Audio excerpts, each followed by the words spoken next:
Hello mga kamamshi, welcome to my mini vlog. Hindi ko pa sana ito buksan pero curious lang ako kung complete set ba ang pinadala nila kaya mas mabuti na i-check ko muna. Excited po si ang person na unti-unting mag-iipon ng gamit para sa bahay namin na matagal pa matapos dahil kapos pa sa budget. Mga water faucet at saka shower set ang in-order ko ng sabay-sabay kasi isang shop lang para tipid sa shipping fee. Nakakatuwa talaga na makukuha mo na lahat ng gusto mong mga bagay na noon mo pa pinangarap. At hayaan nyo na lang muna si Aling Maliit na kasama ko sa aking pagbibideo. Paano ba naman kasi nakabuntot yan sa akin?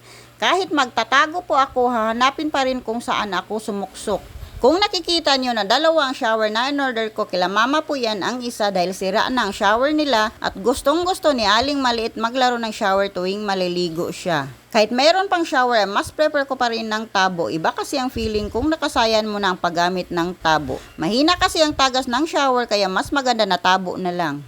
At kagandahan sa shower ay pwede mo gamitin sa paglilinis para tipid sa tubig kasi kung tabo ang gagamitin mo, buhos ng buhos ka lang. Bukod sa shower, nag-order din ako dyan ng bidet para maranasan ko naman sa aming sariling banyo na may ganyan. Doon ko lang kasi yan nasubukan gamitin sa mga hotel at saka mga restaurant. Although, hindi naman po yan kailangan pero gusto ko lang magpakabit ng ganyan para gagamitin ko rin sa paglilinis. Noon, wala talaga kaming mga gamit na ganito maliban sa tabo at balde lang ang meron kami. Kaya mapa-thank you Lord ka na lang sa lahat ng blessings at opportunities na binigay niya sa atin.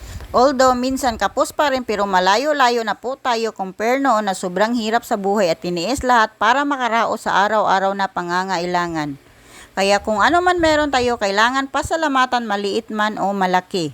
At eto na lahat sila, sobrang saya ng aking mata kahit hindi pa maikabit kasi alam kong matutupad na ang aking pangarap katulad nito. At yun lang muna for today, dagang salamat.